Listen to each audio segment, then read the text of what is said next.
Bueno, ahora nos toca el panel de Economía y Nueva Constitución. Yo quiero agradecer la invitación a moderar este panel. La verdad que yo tengo que hacer el disclaimer. Estoy reemplazando a la profesora Diana Kruger, que por motivos de un viaje no pudo asistir, así es que me toca moderar a mí este panel. Vamos a tener 45 minutos, nos vamos a estructurar de la siguiente manera.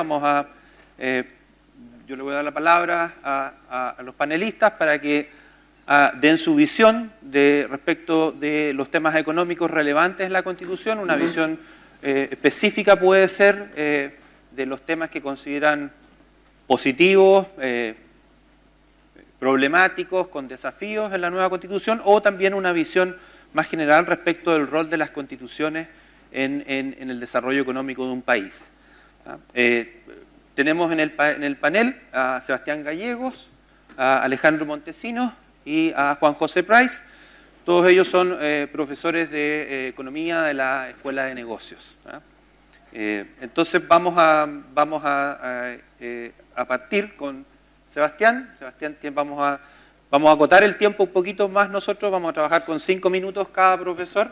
La idea es que cada uno presente, vamos a tener una conversación y queremos abrir a preguntas del público. Nos interesa más bien escuchar qué preguntas hay y ver cómo nosotros podemos orientar una conversación en relación a esas preguntas. ¿Ya? Así que Sebastián, 5 minutos. Adelante. Bien, me estoy cronometrando. Ya. Imagínense que todos los que estamos acá volvemos a este auditorio en 10 años. Imagínense además que para fijar ideas ganó en el plebiscito alguna de las alternativas, la preferida de ustedes, y nos juntamos en 10 años. ¿Listo? Ahora imagínense en otro mundo, un mundo alternativo. No sé, llamémosle el mundo naranja el otro mundo azul. En el mundo naranja gana la otra alternativa. Pregunta, en 10 años más, ¿en cuál mundo querrían vivir? Profe, ¿qué se equivocó? Esto es economía. En economía, lo que hace la disciplina es comparar estos dos mundos, hace más o menos unos 20, 25 años de literatura al respecto, y decir, bueno, más o menos nos va bien o nos va mal con los cambios constitucionales. Seguramente, ustedes dicen, no, a mí me gustaría este mundo al azul, el de las verdes praderas, ¿cierto? Porque es el que ganó, donde ganó mi alternativa preferida. Versus el otro, que es el de la destrucción y los incendios, que es el de la que a uno no le gusta. El problema es que cuando queramos hacer ese análisis, va a haber un mundo que va a haber ocurrido, ¿cierto? El real, el donde hubo un resultado y se convirtió en realidad. Pero hay otro, que es el mundo hipotético, que no existió y ese lo tenemos que construir. La disciplina de la economía lo que ha hecho durante estos 20, 25 años es desarrollar un poco de literatura contándonos cómo se hace eso para estimar efectos de cómo las constituciones afectan el desarrollo económico. Entonces, en los 3 minutos que me quedan, voy a contar un poquito como así, a grandes rasgos, qué dice esa evidencia y cómo lo hacen. Entonces, ¿cómo se hace esto? Lo que tenemos que hacer es construir este mundo de mentiras, ¿cierto? Hipotético, para compararlo con el mundo real. Eso es. Lo que se hace en la disciplina es tomar datos de varios países, datos de corte transversal, wink, guiño a mis alumnos de econometría, también datos de panel, wink, wink, de nuevo guiño.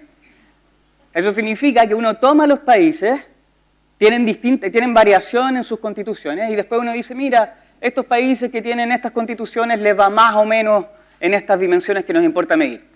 Como desarrollo económico, como niveles de pobreza, como indicadores macroeconómicos, inflación, razón de deuda respecto del Producto Interno. ¿Okay? Así se hace.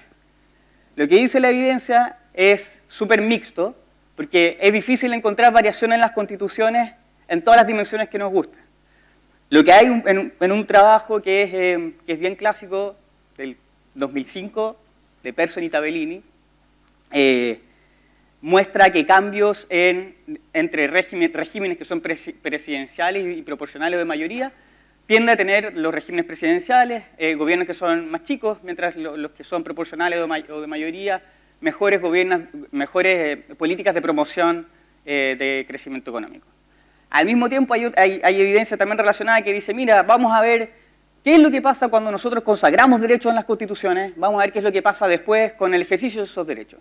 Y como ustedes ya estarán imaginando, solamente escribirlo en el papel no sirve, sino que tienes que poner cosas adicionales del tipo, bueno, cuán costoso es que no se cumplan esos derechos, ¿cierto?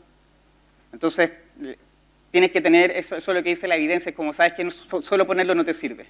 Otro estudio más donde está, de hecho esto lo hicieron dos colegas chilenos, Edwards y García, revisan, bueno, cómo afecta consagrar el derecho a la educación libre, gratuita, etcétera, sobre resultados educativos y usando datos de PISA, que son pruebas estandarizadas que se aplican en distintos países. Y ellos encuentran que no hay relación entre dar los derechos en las constituciones en distintos niveles y resultados académicos, pero ellos lo miden como puntaje. Todo esto es un mundo de ciencias sociales donde tenemos poquitas certezas. Y seguramente todos ustedes están diciendo, profe, pero eso yo como que no compro tanto, probablemente. Entonces, lo que se hace en ciencias sociales, en economía al menos, y si es que desde la perspectiva de las personas que hacen investigación en serio, es tratar de acumular conocimiento y decir, mira, vámonos moviendo más o menos en esta dirección. ¿Okay? Eso es más o menos, me quedan como 10 segundos, pero eso es más o menos lo que ha hecho la evidencia. Para cerrar, vamos a estar en las verdes praderas o en el incendio y destrucción en 10 años más cuando nos volvamos a reunir. Mi postura, se las digo al tiro, después de haber leído la vigente y la propuesta, creo que no vamos a estar en ninguno de esos dos mundos. Y como hay dicho gringo que pon tu boca donde pones tu dinero, yo lo dejo ahora, predicción aquí pública, en 10 años más cuando nos juntemos, vamos a ver si es que estamos en praderas o en incendios, yo creo que no vamos a estar en ninguno de los dos. Gracias. Gracias, Sebastián. Vamos a continuar con José Price. Ahí, ¿no? Aló. Hola a todos. ¿Qué tal? A ver, yo agradezco este espacio. Voy a tratar de hablar de algunos temas específicos que llaman mi atención, con mi capacidad de entendimiento, que es mayor para algunos temas, menor para otros y muy limitada para la gran mayoría. Como dijo Karen en la presentación anterior, esta cuestión no es binaria, no es blanco-negro, aunque con mi capacidad de entendimiento, repito, y después de haber leído el proyecto, la Constitución vigente y el proyecto que votaremos el 4 de septiembre, me parece que la cuestión tira más para gris oscuro. O sea, yo veo que es un proyecto deficiente en muchos ámbitos. Ahora, me gustan estos espacios porque nos recuerdan que los problemas son complejos y por lo tanto no admiten respuestas simplistas. O sea, tal como dice Sebastián, es difícil encontrar efectos causales acá. Es difícil saber qué hubiera pasado si. Entonces, yo estoy dispuesto de partida aquí en esta conversación a cambiar de opinión también. Creo que eso es importante. A ver, quiero hablar de 4 temas. Hay uno que me parece que representa un retroceso sustancial, otros que los veo más mal que bien, y uno que me gusta, pero, punto suspensivo. Vamos al tema del agua. El impacto económico del agua es fundamental, ¿no es cierto? Es un insumo clave en la agricultura, en la minería, en las empresas de servicios sanitarios. Me parece que el proyecto presentado en materia de agua plantea una solución para un problema inexistente y de pasada crea otros problemas. Actualmente, ¿de qué se pasa? Se pasa de una cuestión, y les pido a los abogados que me perdonen, porque voy a referirme a algunos conceptos jurídicos, así que por favor discúlpenme, posiblemente lo haga mal. Pero ¿de qué se pasa? Se pasa de titularidad de derechos de aprovechamientos de agua a sistemas de licencia administrativa. Los primeros son transables en un mercado, los segundos no. Hay una nueva institucionalidad, se crea la Agencia Nacional de Agua, que es desconcentrada además. ¿Ya? Eso tiene que ver con la burocracia, a lo que voy a referir después. Y además hay un sistema de gobernanza de agua participativo que se ha denominado los consejos de cuencas. ¿Qué es lo que me pasa a mí? Lo que me pasa es que acá hay mitos. Lo primero es que se dice que este nuevo sistema va a asegurar algo que consagra el proyecto, que es que el agua es un bien común natural. Y en su artículo 140, en los numerales 1 y 2, dice: es esencial para la vida y el ejercicio de los derechos humanos y de la naturaleza, y siempre prevalecerá el ejercicio del derecho humano al agua, el saneamiento y el equilibrio de los ecosistemas. A mí me parece que esto es un mito y es un problema inexistente. El consumo humano representa muy poquito dentro de la demanda de agua, muy poco. El principal uso se va a la agricultura. Me estoy refiriendo a lo que se llaman derechos no consumtivos. Me perdonarán los abogados por la patudez. Básicamente se usa el agua y no vuelve a su caudal, no vuelve a su fuente, ¿no es cierto? El caso de la agricultura. No es lo mismo que en la generación hidroeléctrica, ¿no es cierto? La Constitución vigente, que ha sido modificada muchas veces, a mí me gusta hablar de la Constitución de Ricardo Lagos, y la ley que reformó el Código de Aguas, que fue aprobada el 22 de marzo, creo, de este año, o en marzo al menos de este año. ¿Qué es lo que dice? Se prohíbe la constitución de derechos de aprovechamiento en glaciares, como asimismo en las áreas declaradas bajo protección oficial para la protección de la biodiversidad. Entonces, dos mitos. El tema del impacto medioambiental, mito, a mi juicio. El impacto sobre el consumo humano, mito. Otro mito, que incluso está en la campaña del apruebo, que no lo hemos visto, pero al menos los borradores. El único país con derechos privados transables de agua. Falso. Citemos el ejemplo del oeste de Estados Unidos y de Australia. ¿Por qué son ejemplos relevantes en Chile? Porque son sectores donde hay escasez de agua. Obviamente que toda esta discusión tiene sentido si hay escasez de agua. Si estamos llenos de agua no nos interesa este tema. Es distinta la discusión en la zona central y en la zona norte que la discusión en Puerto Montt y en Aysén, ¿no es cierto?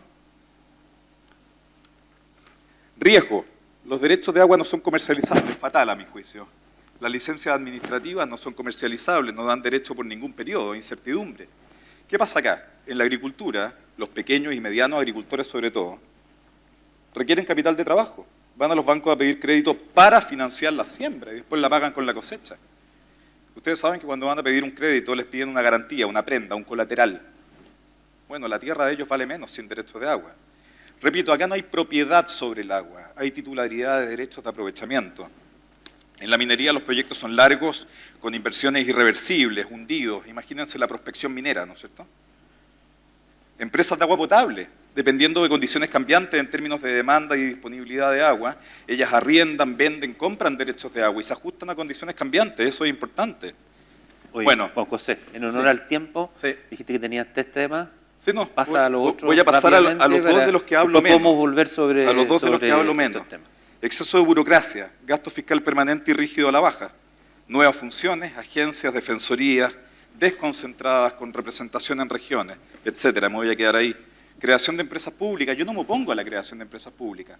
Los que han estudiado aquí algunos ramos de economía básica saben que hay un problema de agente principal. El Estado le encarga a una empresa privada que provea servicios y bienes públicos. Y lo hace de acuerdo a las reglas que le impone el Estado. En muchas situaciones eso es posible, en otras no. A mí me parece que en las empresas públicas a nivel municipal, lo que se está haciendo, y voy a demorar un minuto, lo que se está haciendo cuando se crean empresas públicas a nivel municipal es que se está ignorando un mecanismo mucho más eficiente y mucho más justo, que son las licitaciones. Y para terminar, el tema de la salud. Este tema me gusta lo que se está proponiendo en el proyecto, pero ¿por qué? Actualmente, ¿qué es lo que tenemos? Tenemos un sistema dual en materia de financiamiento. 30 segundos más bien. Hay que distinguir el financiamiento de la salud de la provisión de salud. En materia de provisión no hay ningún cambio. Se da espacio para los públicos y para los privados. En materia de financiamiento sí hay un cambio sustancial y a mí me gusta. ¿Por qué? Porque el sistema dual de financiamiento que tenemos hoy día es muy ineficiente, además de ser injusto. ¿Qué es lo que hace, básicamente? 20 segundos, perdona. Lo que hace es despreme de mercado, pero esto es importante.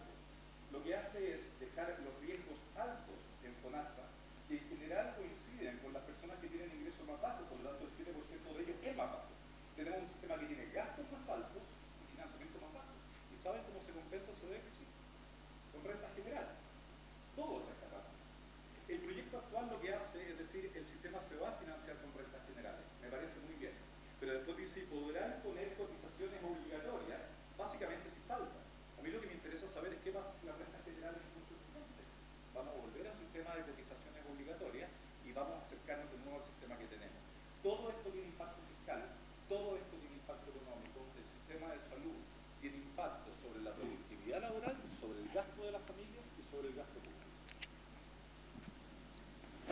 Gracias, Juan José.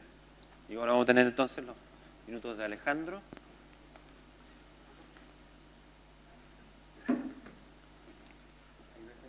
¿Digo? ¿Me escuchan? Sí. Gracias. Escucha, interesante los puntos que han planteado Sebastián y Juan José.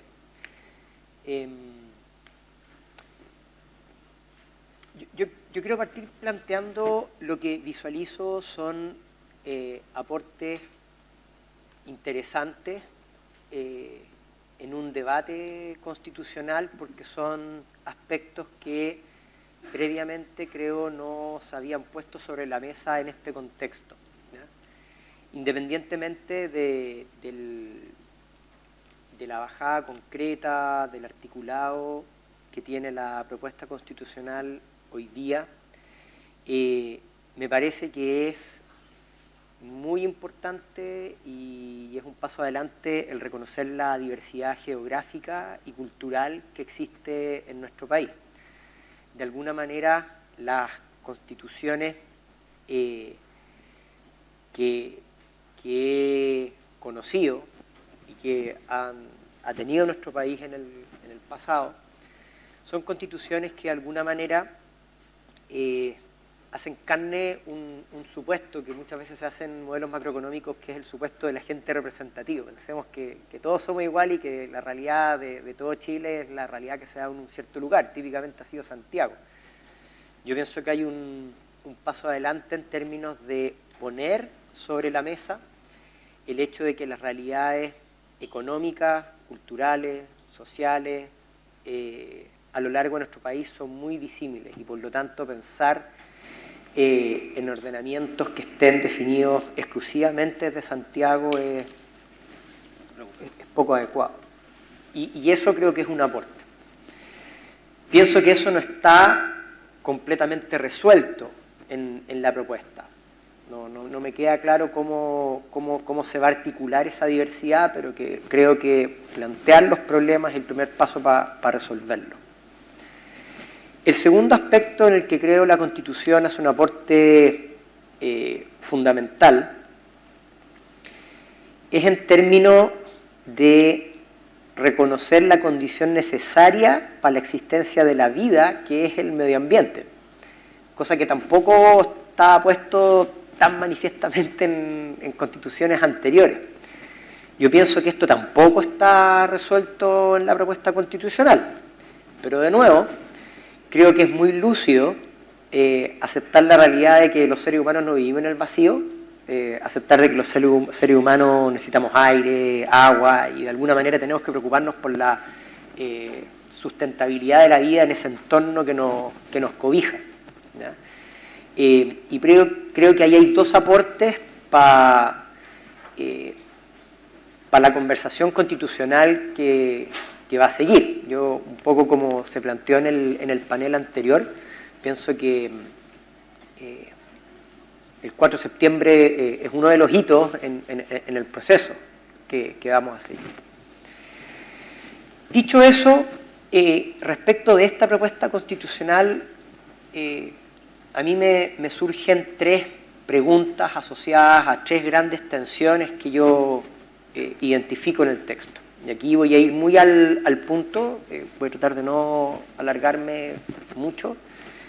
Voy a plantear la tensión, voy a decir por qué creo que es importante y después, en el espacio de conversación, abordaré, digamos, mayor argumentación. Pero primero yo veo que en el texto constitucional existe una tensión importante entre la ausencia de un reconocimiento explícito a la existencia de la propiedad privada con el ejercicio e incentivo de la actividad emprendedora y la actividad en innovación.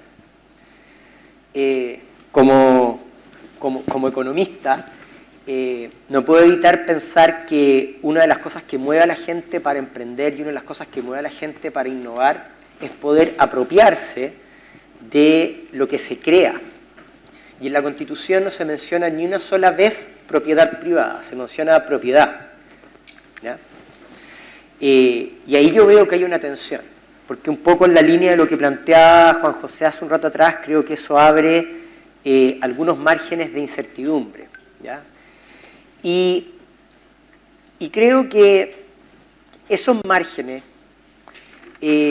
son relevantes y de alguna manera se amplifican con lo que yo veo es una segunda tensión. Y tiene relación con lo que yo veo como un entorno institucional algo más inestable, ¿ya? Al mismo tiempo que la participación ciudadana en las decisiones del Estado es relevante, esa participación también puede generar cambios muy frecuentes y eventualmente drásticos en los entornos dentro de los cuales los emprendedores, ¿sí?, los innovadores, las empresas, tienen que tomar decisiones. Y eso significa que para tomar la decisión de inversión, ese mayor riesgo tiene que estar compensado con mayores retornos. De otra manera, no sería económicamente racional que las empresas tomaran ese riesgo. A mí me parece que esta propuesta constitucional abre más espacios de riesgo, haciendo que no me sea tan claro que los niveles de inversión que necesitamos para poder sustentar altos niveles de crecimiento y abordar grandes desafíos como la pobreza estén adecuadamente resueltos, ¿ya? Y esto me lleva a la tercera tensión. Al final del día, ¿por qué a uno le interesa la inversión? Para que el país crezca. ¿Y por qué a uno le interesa que el país crezca? A uno le interesa que el país crezca porque si nosotros queremos hacer realidad un Estado social de derecho, y aquí vuelvo un poco al punto, una preocupación que entiendo planteaste, Juan José, para que el Estado social de derecho sea una realidad hay que financiarlo. O sea, de alguna parte tienen que salir los recursos para poder dar el tipo de salud, de educación que todos queremos, todos los chilenos tengan, ¿ya? Pero si no tenemos esos niveles de crecimiento, me es difícil ver de qué forma vamos a poder hacer de esa promesa una realidad. Y ahí me hace un poco eco un elemento que mencionó, creo que Fernando, en el panel anterior, que mencionaron los participantes del panel anterior. Creo que es un elemento clave en lo que nos estamos jugando como país hoy día, es disminuir la brecha entre la expectativa y lo que podemos hacer. Y creo que uno de los errores que podemos cometer hoy día como sociedad es esperar demasiado, mucho o demasiado poco. Lo que tenemos que tratar de hacer es ver qué es lo que realmente podemos esperar de la Constitución. En qué medida la Constitución va a poder verdaderamente resolver los distintos dolores que Chile tiene. Ahí lo que planteó Sebastián al principio me parece que es muy fundamental. Proveyó un montón de información y una de esas información tenía que ver con cuál es la evidencia respecto del efecto de las constituciones en condiciones de vida reales. Y lo que dijo es que esa evidencia es ambigua, ¿ya? No me queda claro que la Constitución efectivamente vaya a poder cumplir con un poco la expectativa que hay. Cierro el tercer punto. El tercer punto es la tensión que existe entre el poder concretar el Estado social de derecho y la estabilidad fiscal. Hay varios elementos de la articulación de las regiones autónomas y el Estado que creo no están completamente resueltos y no es claro de qué manera se va a poder mantener una disciplina fiscal.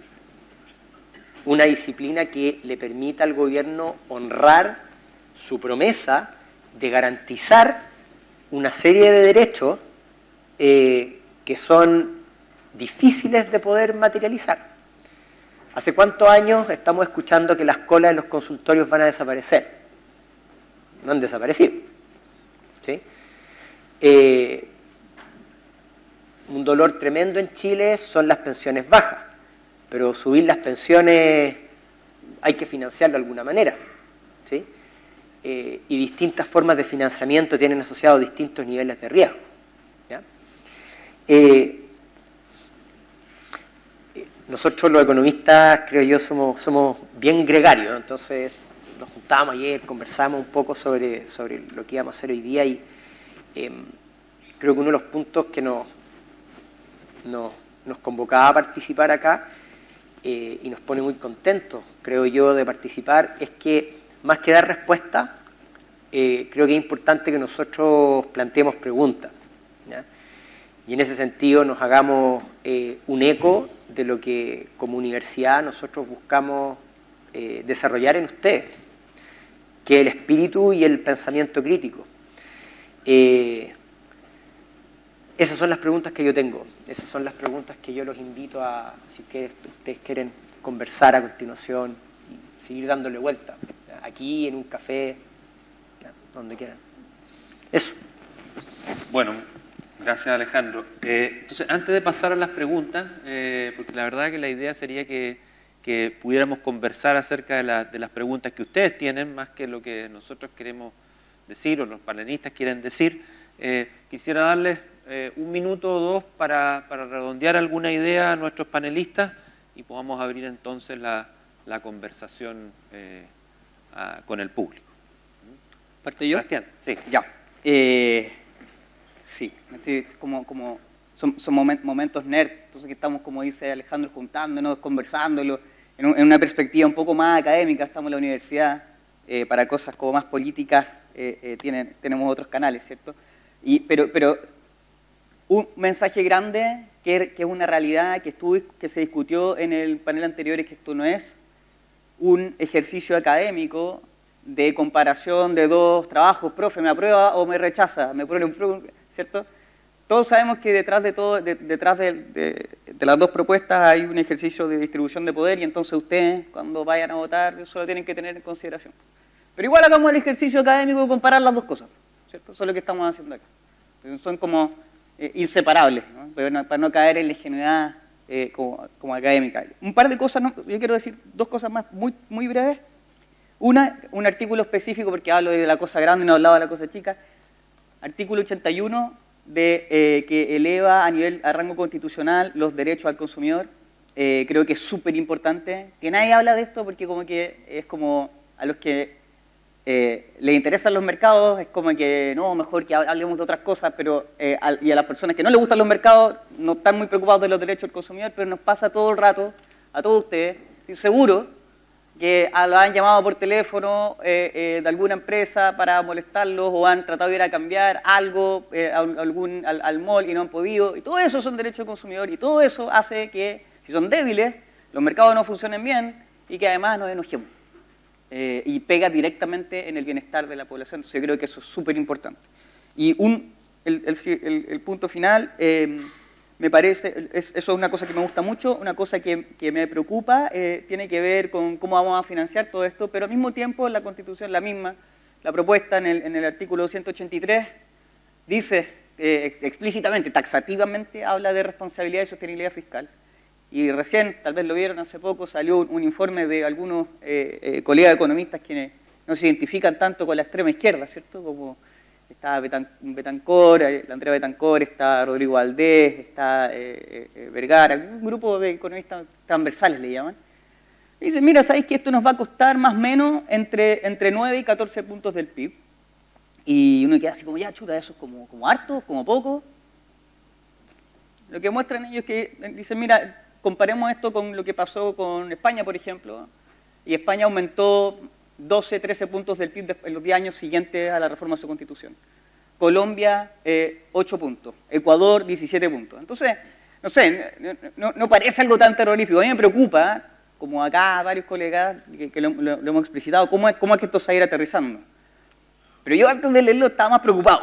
Así que no, esto va a ser algo terrorífico. Y la verdad es que el incendio y la destrucción versus las verdes praderas, no los veo. Realmente no veo ninguno de esos dos escenarios apareciendo. Listo, señor, no me quiero alargar más. Ahí se escucha. Hola. Ahí sí. Bueno, yo toqué solo algunos temas que por sí solos no definen mi voto, que mantendré en secreto. Pero ayudan a definir mis preferencias. Yo toqué algunos temas porque siento que, en el caso de esos temas, puedo decir algo, sin ser experto en ninguno. Hay muchos otros aspectos de la Constitución, muchos de los cuales fueron tocados en el panel anterior, que estimo fundamentales, pero tengo poco que decir en eso. Ahora, para complementar algunas de las cosas que dije, en términos de mi preocupación por una burocracia excesiva, o sea, hay un criterio aquí de costo-efectividad y de costo-eficiencia. Si a mí me dicen que todas esas nuevas agencias, todas esas nuevas defensorías, todas esas nuevas reparticiones, que van a estar desconcentradas, van a tener representación regional, van a ser mini reparticiones, mini ministerios, mini agencias, lo que quieran. Si me dicen que son súper efectivas y súper rentables socialmente, fantástico. Aceptemos el gasto permanente que ellas representan. Pero yo tengo derecho a dudar de esa efectividad. Me parece que en este tema hay una cultura en relación a la administración pública en Chile que es preocupante, que es un tema más de fondo. En Chile es muy fácil crear ministerios y crear subsecretarías. Pero es muy difícil fusionar ministerios y subsecretarías. Es muy difícil reconocer a veces y actuar en consecuencia que de repente la figura de un consejo es mejor que la de un ministerio. Ejemplo, el Consejo de la Cultura versus el Ministerio de las Culturas, con representación regional. Y nos gusta mirar a otros países cuando nos conviene, perdón que lo diga así, pero no cuando no nos conviene. En otros países a los que admiramos, hay mayor flexibilidad en este sentido. Las necesidades públicas y privadas van cambiando en el tiempo y por lo tanto quizás hay 2 subsecretarías que se podrían fusionar, hay 2 ministerios que se podrían fusionar, hay algunos que se podrían eliminar, pero tenemos flexibilidad para crear reparticiones públicas, pero no para racionalizar el aparato del Estado. Y finalmente, hay una cosa que me interesa y que me gusta en el proyecto. Se habla del servicio civil. Me recuerda esta idea del civil service, y con esto termino, que está tan metida en la cultura de la administración pública en Inglaterra, por ejemplo. En Chile tenemos ese problema que la administración pública, de manera significativa, está vinculada al ciclo político. Cambia el presidente y cambia, pero a una cachada de funcionarios. En los países desarrollados se cambia a los ministros, a los subsecretarios, una que otra figura clave, y el resto es servicio civil. Entonces, cuando volvemos al tema de las empresas públicas, y con esto termino, Matías, en Chile, además de cambiar a los ministros, a los subsecretarios, a los jefes de división, a un montón de gente, se cambian los directorios de las empresas públicas, incluso los gerentes, y se cambia los que dirigen Correos, y la ANAP, y Codelco, y muchas otras, no sé, Televisión Nacional. ¿Por qué? Entonces, cuando a mí me dicen más empresas públicas, de acuerdo, yo no estoy en principio en contra de las empresas públicas, de hecho voy a decir algo. Creo que en el sistema de transporte de pasajeros urbano, me gustaría más que hubiera una empresa pública que las privadas que existen, porque ha probado el esquema, ser muy difíciles de regular esas empresas. Yo no me opongo, esto no es ideología, pero hay 2 cosas que me complican. Una, y con esto sí que termino, Matías, una es el gobierno corporativo de esas empresas, que no esté ligado al ciclo político, y segundo, que a nivel local, municipal y regional puedan crearse empresas cuando la evidencia muestra que es mucho más eficiente socialmente delegar la provisión de esos bienes y servicios públicos en empresas privadas reguladas, vía licitación. Entonces, acá hay detalles, el diablo está en los detalles, no lo olviden, y yo los invito a no etiquetar a la gente, a que nos informemos, a que con nuestra capacidad de entendimiento abordemos temas que son complejos, que no admiten respuestas simplistas, a confiar en aquellas personas en cuyo juicio siempre hemos confiado y a votar informadamente y sin etiquetar, eso es importante. Gracias, Juan José. Entonces ahora la idea es que, por favor, levanten sus preguntas. Ah, perdón, Alejandro, ya estamos cortos de tiempo, cortitos. Te voy a tener que cortar a ti entonces, el tiempo, perdón. Un elemento que mencionó Juan José que que creo que tiene que ver con el primer punto que planteaba. En líneas muy generales, esta propuesta constitucional pone un énfasis, creo, importante en lo colectivo, ¿ya? y creo que eso se ve reflejado en cuáles son las entidades que, por ejemplo, se reconoce tienen patrimonio o pueden tener actividad económica o se reconoce la posibilidad de actividad económica explícitamente, ¿ya? Igual que Juan José, me preocupan los costos de coordinación y de agencia que se pueden dar, digamos, con una proliferación de empresas estatales, comunales, regionales, que eventualmente no van a poder aprovechar economías de escala, economías de ámbito, entonces hay un problema de eficiencia relevante que puede surgir ahí. Y para ser corto, no lo habíamos mencionado hasta acá, otro punto que creo que es relevante tiene que ver con cuál es el grado efectivo de autonomía que tiene el Banco Central. ¿Ya? Digamos, todos hemos visto durante el último año y medio cómo los precios han ido subiendo, a todos ya nos está doliendo el bolsillo. Le decía a mis alumnos de macroeconomía hace un rato atrás que ayer me di cuenta que mi dividendo subió 50 lucas. 50.000 pesos subió mi dividendo.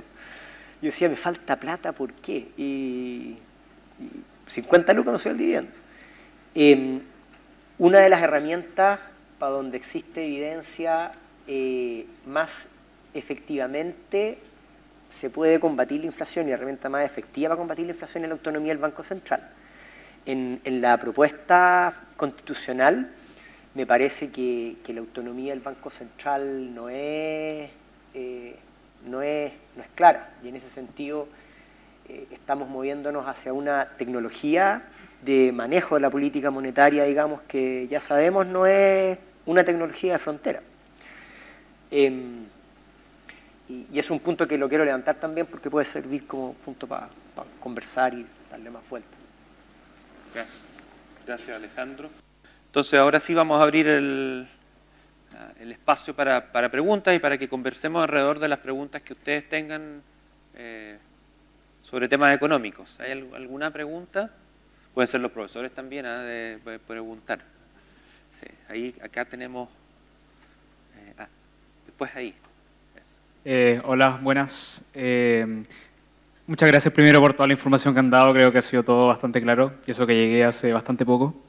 Creo que a lo largo de todo el proceso se han conocido las llamadas fake news, los llamados mitos constitucionales, también los llamados mitos económicos, mucha gente que avala ser conocedora de la verdad económica, siendo que esa verdad no existe. Entonces quería preguntarles cuáles creen que son los mitos en torno a la Constitución, los mitos que podrían ser en torno al problema económico que estamos enfrentando y cuáles son los que deberíamos tener más pendientes, si es que creen que existe alguno. Voy a proponer en honor al tiempo que escuchemos las dos preguntas y podamos ir repartiendo las respuestas aquí en el panel, en la medida que nuestros panelistas quieran responder o hacerse cargo de esas preguntas. Aquí teníamos una pregunta también. No. Bueno, primero que nada, buenos días, muchas gracias. Les quería hacer una pregunta con respecto al sistema de pensiones. Tengo entendido que el sistema actual de pensiones significa una inyección de presupuesto, dinero, no sé cómo decirlo, no estudio ingeniería comercial. Tengo entendido que eso significa algo muy importante en la economía local en cuanto a Chile, en cuanto al desarrollo que hemos tenido últimamente. Los cambios que se quieren hacer en cuanto a la materia de pensiones y cómo se administran estos recursos, ¿cómo van a afectar a nuestro país? Porque estamos hablando de aumentar mucho el gasto público, pero ¿de dónde vamos a sacar los recursos para sustentar este gasto público? Esa es mi duda.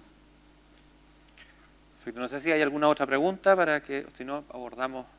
Quizás se usan temas, entonces. Ya. ¿Quieres partir, Alejandro? ¿Tú querías Sí. decir algo? Sí, me gustaría abordar brevemente las dos preguntas y después, digamos, que Juanjo plantee su punto de vista. A mí me parece que el mito más importante que está asociado a la Constitución es que la Constitución va a resolver los grandes dolores de Chile. Yo pienso que no los va a resolver.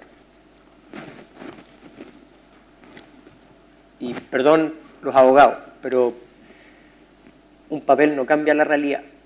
y los grandes dolores de Chile tienen que ver con nuestra cultura y con realidades que las personas están viviendo todos los días. Y el problema más grande creo que es cultural. El trato igualitario, el trato respetuoso, la valoración de la diversidad no se establece por decreto, se vive. Y eso es responsabilidad de cada uno de nosotros. Yo pienso que la Constitución no va a cambiar mágicamente eso. Puedo ser demasiado pesimista, pero lo veo así. Yo creo que ese es el mito más grande, como lo veo yo, que no tiene nada que ver con economía, evidentemente. Respecto al sistema de pensiones, yo creo que ahí hay una tremenda pregunta. A través del sistema de pensiones que hoy día nosotros tenemos, Chile logró generar una cantidad de ahorro suficiente como para que un país muy pequeño tuviera un mercado financiero muy profundo y a través de eso el acceso al crédito, en términos del precio que tienen los créditos, fuera muy bajo, ¿ya? Mantener o eliminar el sistema de AFP per se no hace que esa cantidad de ahorro se pierda, ¿ya? Depende cómo se gestione. Con miras más de futuro, lo más importante tiene que ver con cuántos van a ser los recursos que el país va a ser capaz de producir y qué tanto más grandes esos recursos van a ser en relación al gasto que el país tenga.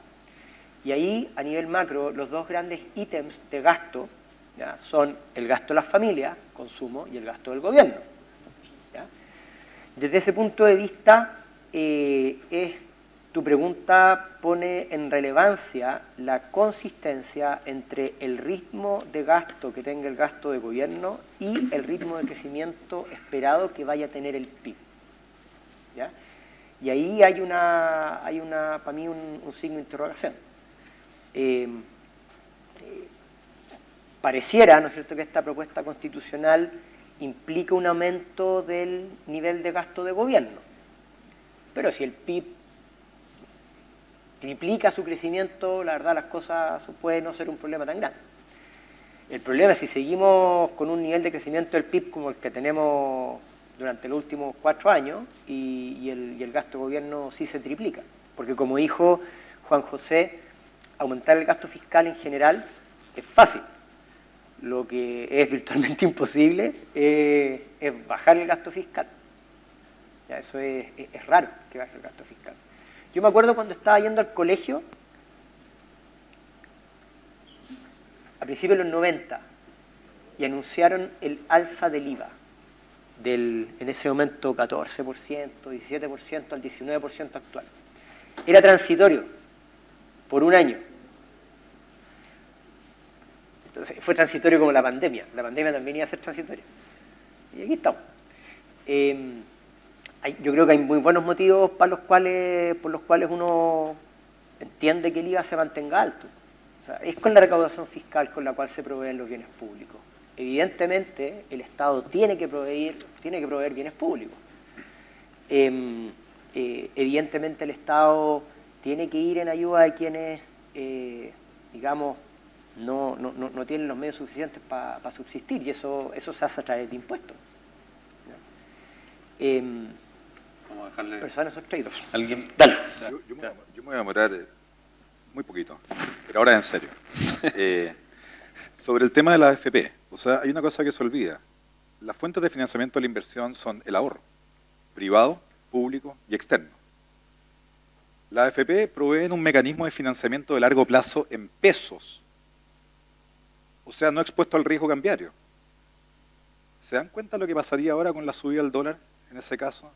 Entonces, es un mecanismo de financiamiento de largo plazo en pesos. Eso es un lujo, es un lujo. Segundo, mitos. Quiero destacar 3. 2 ya los dije. No hay otro sistema en otro país del mundo con derechos de titularidad sobre derechos de aprovechamiento de agua transables. Falso.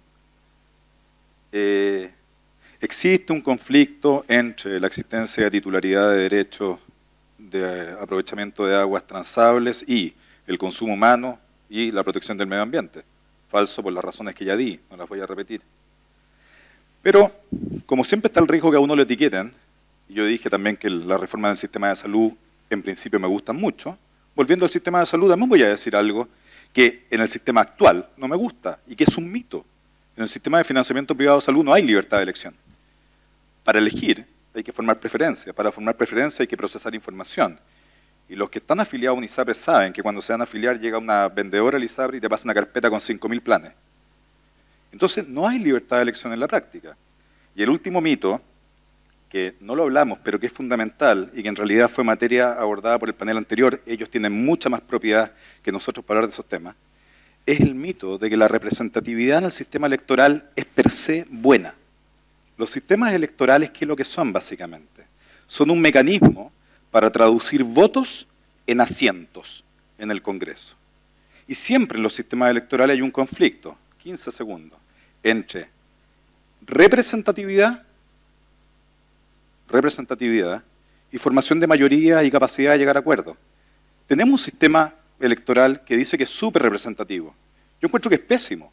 ¿Por qué? Porque este sistema de listas favorece la atomización. Tienes electores en el Congreso, tienes representantes en el Congreso, que ganan con el 1% de los votos, con el 1,5%, con el 2%. ¿Qué incentivo tiene esa persona a llegar a acuerdo con el otro lado? Ninguno.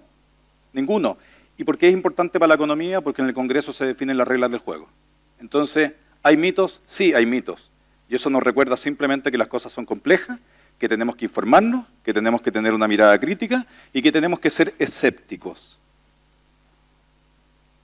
Gracias, Juan José. Sebastián. Ya, también voy a tratar de ser breve. Y así aprovecho además de complementar lo que dijeron aquí mis colegas. Respecto de mitos, yo creo que la mirada más grande tiene que ver con yendo al mito de si esto resuelve o no resuelve los problemas, los dolores del país. Yo me fijaría en si los resuelve respecto de la alternativa, ¿cierto? O sea, porque uno puede decir, no, es que esto no resuelve todo. Bueno, por supuesto que no.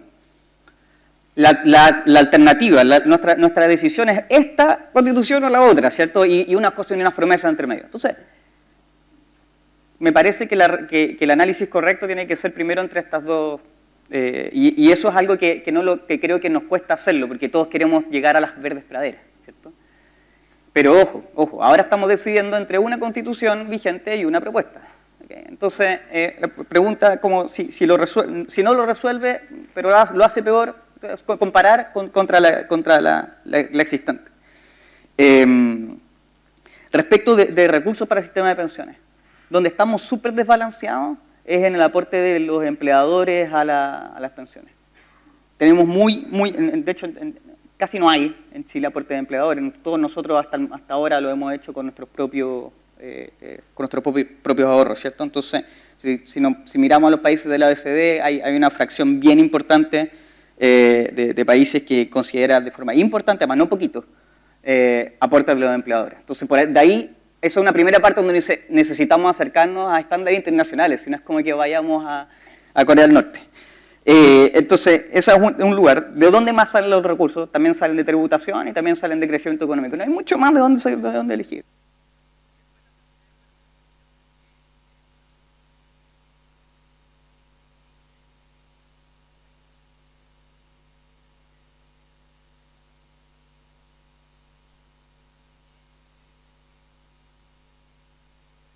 Una forma especial, ¿no? Porque no podemos tener todos estos miles de derechos de un día para otro y no sabemos cómo lo vamos a hacer. Pero está escrito que hay que hacerlo con sostenibilidad, que básicamente la definición de sostenibilidad fiscal, que está escrita taxativamente en la propuesta, dice ingresos permanentes, gastos permanentes. Perdón lo obvio, pero no sé qué más queremos que diga, digamos, para que eso quede claro. Así que básicamente eso para cerrar. Yo creo que al final en la decisión importa cuando uno vaya a marcar, está la alternativa A y la alternativa B, y como decía un profesor que se llama Milton Friedman, para que sepan así, no está la alternativa rosada de verdes praderas, no está. Hay dos alternativas ahí, elijamos una. Eso es todo. Gracias, Sebastián. ¿Tenemos tiempo para una pregunta más? ¿Sí? ¿Hay alguna pregunta? ¿Una pregunta más? No, si no, allá, arriba, ¿dónde? Allá. Ya va a llegar. No sé si podrá hacerlo un poquito, sí, un poquito más fuerte, por favor. Eso. Ahí va el micrófono. Ahí sí. Sí, ahí se escucha. La pregunta anterior sobre la AFP, en alguna de las ramas de las respuestas tocaron un tema que me parece interesante, el tema de la recaudación fiscal de los impuestos. La verdad es que yo no sé mucho de economía y tampoco sé mucho del tema, pero quiero preguntar si es que me pueden ayudar o quizás plantear sus perspectivas o lo que piensan al respecto. Bueno, primero considerando que en cuanto a esta preocupación de cómo se va a solventar el gasto público de las distintas agencias de la administración del Estado, entre otros gastos, y además considerando que sería materia de ley, la Constitución no va a regular esto expresamente, pero ¿cómo distribuirían ustedes o redistribuirían ustedes la recaudación fiscal de los impuestos? Recién se mencionó el tema del IVA, del impuesto al valor agregado, que hoy en día es la principal fuente de recaudación fiscal, luego el impuesto a la renta y luego muchos otros impuestos que yo desconozco. Entonces, por ahí va mi pregunta, si es que pueden quizás como ampliar un poco el tema en esa orientación. Muchas gracias. Y yo aquí voy a hacer además, incorporar otro tema en la conversación, a ver si lo podemos abordar. Es muy buena pregunta y quisiera además que la complementaran con cuál es su opinión, porque también hay un cambio importante en la Constitución que tiene que ver con la eliminación de la iniciativa exclusiva del presidente para leyes que deroguen gastos.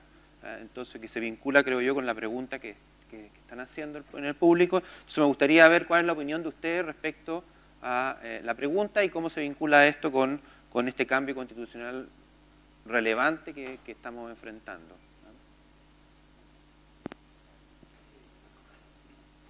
¿Sí?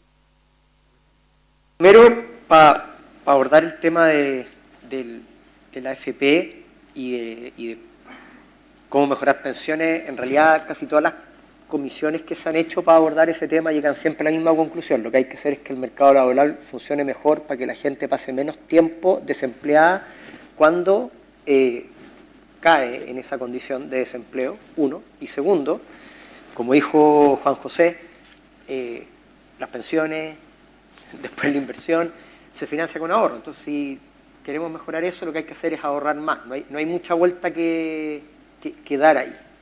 Hay que aumentar la cantidad de ahorro que estamos haciendo. Respecto del tema impositivo, mencionaste algo que es crítico. El IVA es la principal fuente de financiamiento del Estado. Y el IVA es un impuesto regresivo. El IVA al que le pega más a las personas que ingresos más bajos tienen. Es complejo y tu pregunta a mí me provoca hacer otra pregunta que tiene que ver con sustentabilidad. ¿Cuánto nos vamos a preocupar de redistribuir intratemporalmente, distribuir riqueza hoy día, y qué peso le vamos a dar a las generaciones futuras? ¿Sí? Porque nosotros podemos hacer redistribuciones de recursos que, voy a hacer ciencia ficción, digamos, pero generen igualdad completa en términos de ingresos líquidos y de riqueza hoy. Pero ¿es eso lo que más le conviene al país que va a hacer? ¿Es eso lo que más le conviene a nuestros hijos? Esa por definición es una pregunta relevante, porque si no, no nos preguntemos por el medio ambiente. Pues si todos estamos sufriendo con el cambio climático porque nos preguntamos en qué planeta van a venir nuestros hijos. Entonces, hoy día nos estamos preguntando por las generaciones que hoy día todavía no existen. Esa misma pregunta existe en términos de cómo evaluamos la estructura tributaria del país. Si nosotros tenemos tributos hoy día que nos ayudan a redistribuir mucha riqueza en tiempo presente, ¿qué efecto tiene eso respecto de los incentivos para generar riqueza que eventualmente pueden proveer más bienes públicos para generaciones futuras? El aspecto de justicia intergeneracional a mí me parece que tampoco está tan claramente abordado en la Constitución de esa tensión es como subyacente y no abordada. No sé qué piensan o cómo ven eso Juan José y Seba. Yo me quedé sin micrófono, así que te voy a pedir el tuyo. Ah, no, Me quedé sin pila. Yo no hablo más. Toma. Bien, te juro que corto. Volviendo a lo que puso primero Matías al final como complemento, a mí me pasa que si yo soy responsable de cumplir con algo y para cumplir con algo tengo que realizar ciertas acciones o no realizar otras, yo tengo que tener el poder para decidir si esas acciones son realizadas o no, pero aquí hay un tema que se distribuyen responsabilidades y las personas finalmente no son responsables de sus actos.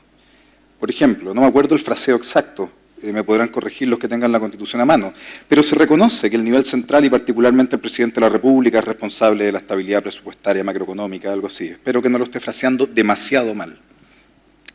Pero el problema es que está este tema de la iniciativa parlamentaria en materia de tributos y gastos, que, requiere concurrencia del Ejecutivo, pero sabemos que si hay una gran mayoría en el Parlamento, el incentivo para que el Estado no concurra, perdón, el Ejecutivo no concurra, ese incentivo es limitado, porque no es rentable en términos de popularidad.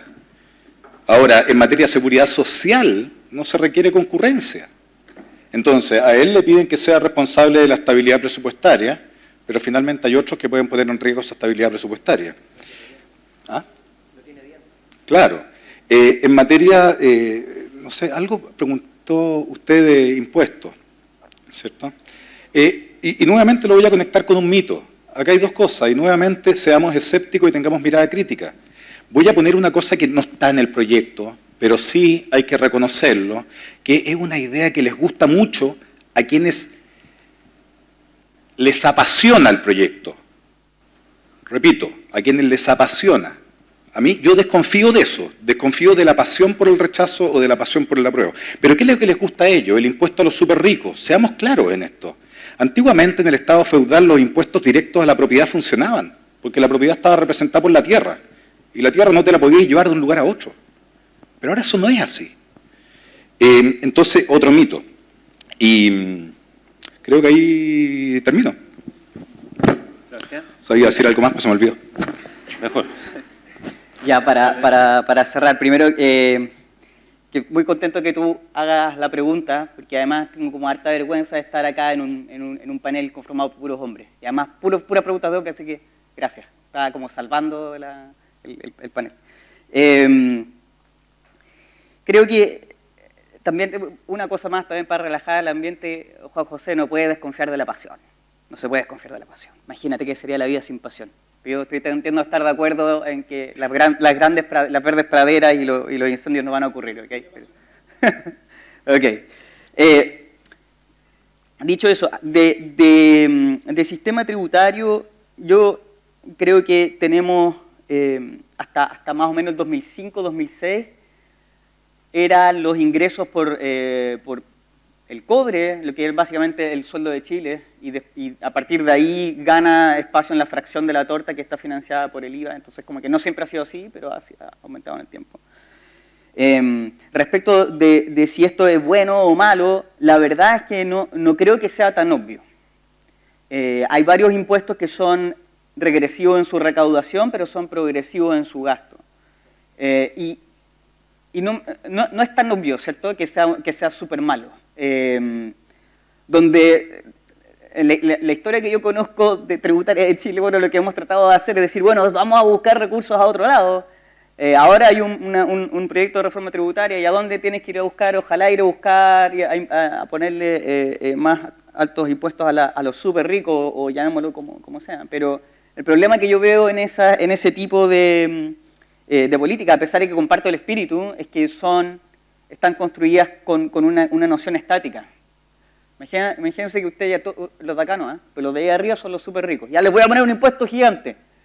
Ah, sí, excelente. ¿Cuánto plata tienen? Calculemos el impuesto. Y así están hechos los cálculos respecto a cuánto vamos a recaudar. Por supuesto que se va a levantar al menos la mitad y se va a ir, ¿cierto? Entonces, en términos dinámicos, echa la regla, no sé si echa la trampa, pero al menos están puestos los incentivos.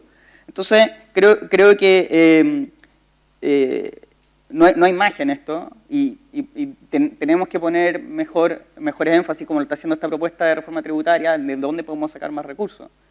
Pero creo que no hay magia en eso. Y para cerrar, respecto a las leyes que hoy en gastos desde el Congreso, voy a decir algo que en general no lo decimos mucho, sobre todo ustedes vean los pedigrís, acá todos tenemos los doctorados, no sé qué, no sé.